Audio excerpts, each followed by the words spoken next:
like blueberry things in my teeth. No, you got it. Oh, yeah, feel like Ace Ventura with the garlic.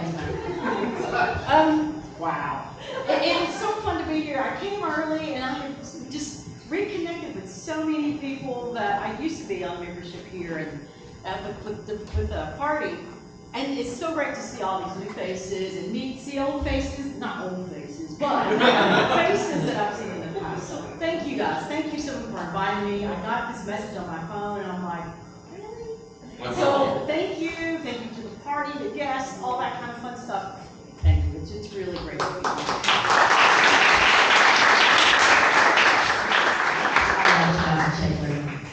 So it's a crazy world, and I was putting some notes together for this, and I may walk around, so if you can't hear me, let me know, because the teacher in me comes out and I want to move. You can always just grab the microphone. I may have to do that.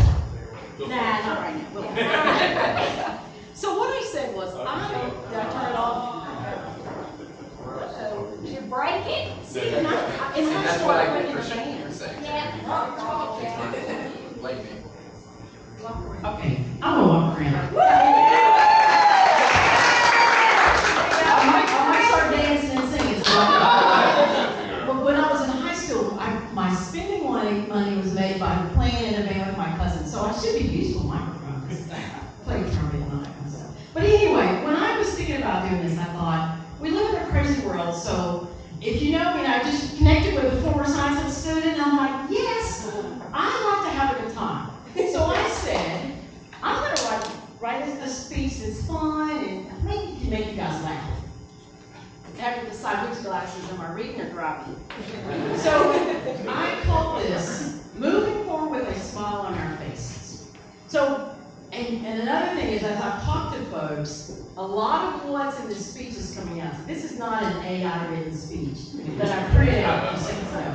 But a lot of what we just talked about in our conversations is in this. And one of the things is, this is a crazy world. We are living in a place, I don't know what place this is. I feel like we have regressed to the 50s and 60s, and I'm going to walk into a place that says, you know, white only water fountain, and you got to go to the back of the room. It's amazing. And part of that, when I say crazy, it's kind of funny, you know, it's a weird kind of funny. So that leads to my first joke.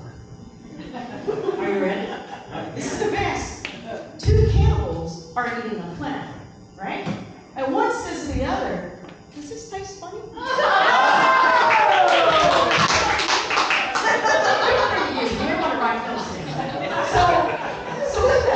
part of that means you have to look at things in a funny light, because it's kind of ridiculous. Clowns can be funny, but there's also some scary clowns, right? So we want to kind of avoid the clowns. So what we need to move forward is to be a clown, okay? So this is where my teaching points come in. So we're going to take the word clown and we're going to start with the letter C. So C stands for being compassionate. We've got to be compassionate. We have to show people that we really care. We need to show people that we understand what's going on. We don't have to walk in their shoes, but we have to be empathetic enough to know there's something going on with you, and I want to acknowledge that, and I want to help you through that if possible. So we've got to be compassionate. There was a time when you meet someone, and I'm a talker. I will smile at this thing right here that's spinning around. I will just speak. And sometimes when you say hello to someone or just give them a smile, you might get this comment back and say, thanks for that smile. Because you never know, is that the only smile they've had today? Are you the only person that's actually talked to them today? I was in a meeting earlier, and I joined a new organization today, which but luckily I'm about the youngest one in the group. So, but a lot of the women were saying that their partners had passed away and they're living alone. And one lady says that I hardly ever talk to anyone. So you have to be compassionate. Letter C. Letter L. Listen and learn. This is where you want to take the time to find out about other people, find out about cultures. I think Adam was kind of preaching today. It made me think about my religion. I am a 7-day Jehovah's Witness Baptist that touches Jewish Catholicism. And I shared that with somebody. Yeah, that is me. That is me. I don't know where the church is, but that is me. And I have studied all of those religions. And the wonderful thing about it, for me, is that if you put all of those religions in a blender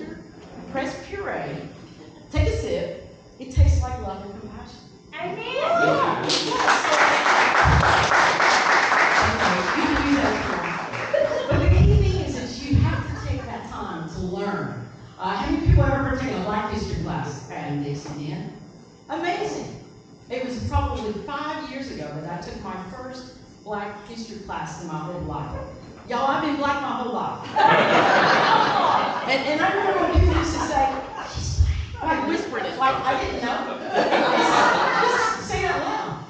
5 years ago, my first Black history class. And I learned stuff that I didn't even know we Black people did.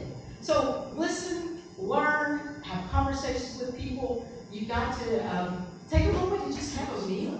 Sit down and say, hey, let's go have coffee and talk. Because I think we'll find, and we've heard this before, we have more in common than we have different. And that's key. The O for being a clown is opportunity. Take the opportunity for yourself. If you get a chance to take a class, if you get the chance to travel, do that. Because I promise you, unless you're going to a lighthouse in the middle of the ocean, you will meet other people. And that's another way to learn. It's an opportunity to listen. And the second part of opportunity is to open the doors and provide opportunity for others. Just like today, I think this is the most amazing way to collect donations for any group. I love that. But know that that contribution you just made is opening the door for opportunities for other people. So if you're in a place where you can make that happen, if you're in a place where you can tell folks, here's an opportunity for learn, to travel. I have to plug a little bit, I joined Bravissimo on Keynote. Oh my God! Last year I went to one of the plays, we were talking earlier about plays, I went to Annie, and I'm sitting there with my, not too cheap seats, but it was great. I wasn't up because I could see up their nose, but I was close. And up on this side of me here on the top, the most beautiful array of Black and brown kids sitting here at this play. Bravissimo did that. And I thought, these kids probably would never had an opportunity to see that play without Bravissimo. And Adam Dixon, I saw you up there. I was talking about Adam all day, and I'll tell you now. Adam, don't take this the wrong way. I would follow that man into the depths of hell. Amazing. Adam is amazing. If you haven't had coffee with Adam, you need to have coffee with Adam. So that's your O. Take advantage of opportunities for you and also provide opportunities for other people. This next one is W, and it gets people a little nervous. I don't think it would make you guys nervous, but we have to be woke. We have to be woke, right?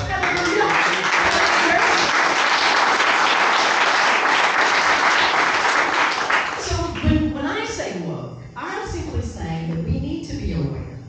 It's not just walking through the world. I think when I'm taught, I would wake up, I would get ready for school, go to school, teach, lesson plans, great, go to bed, wake up. That was my pattern until the weekend, and then I just grew. And once I retired, I realized, gosh, there's so much going on outside. And so being woke is being aware of everything that's happening. And I'll say, I don't know why this party is not as big as it needs to be, but I think it's because people are not woke.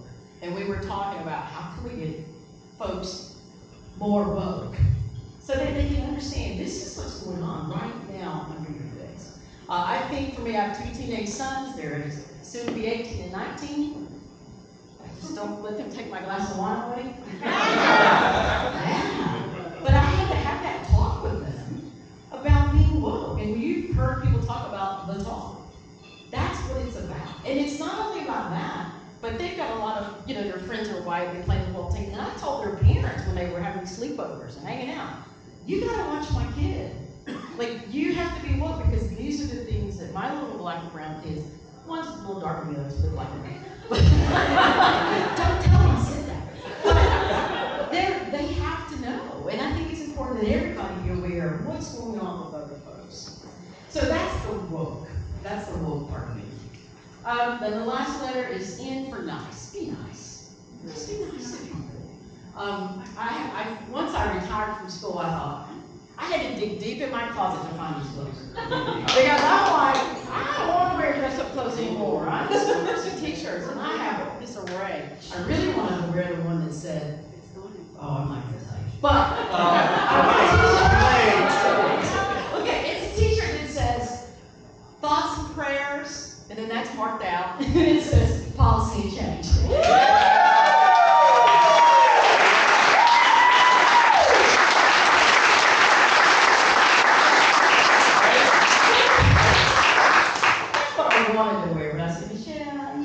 Step it up a little bit, step it up. But I wear a t-shirt that says, be a nice human. I have one that says, human, let's see, human being, I think it is. It says be both. And they're kind of political statements, but not enough to, poke you in the gut. But I get comments all the time. When I wear the one that says be a good human, people will tell me, I'm trying. I mean, they'll just come and say, I'm trying. I'm like, what are you talking about? I got it. So be nice. Just be nice. Quick story. Thank goodness I was nice. There's a face of people. There's a certain face that makes me a little nervous. I'm just going to tell you, it's the Duck Dynasty face. Okay? So I know, and somebody here may have this, but it's that big, long, bushy beard. Yours is good. I don't mind yours. Big, bushy beard. They may have I even said that loud, but I don't see it in here. Is there one right here? Who is it? But I know you. See, that's exactly it. Camouflage hat, little kind of camouflage outfit, that kind of thing. I'm shopping at Walmart. I don't go there anymore, but it's Walmart. And I call him Duck Dynasty. It's a beautiful story. I see him walk by and I'm like, oh my God, I can't say hello. Because I'm afraid they're going to call me a name. Or I'm afraid they're going to say something rude to me, right?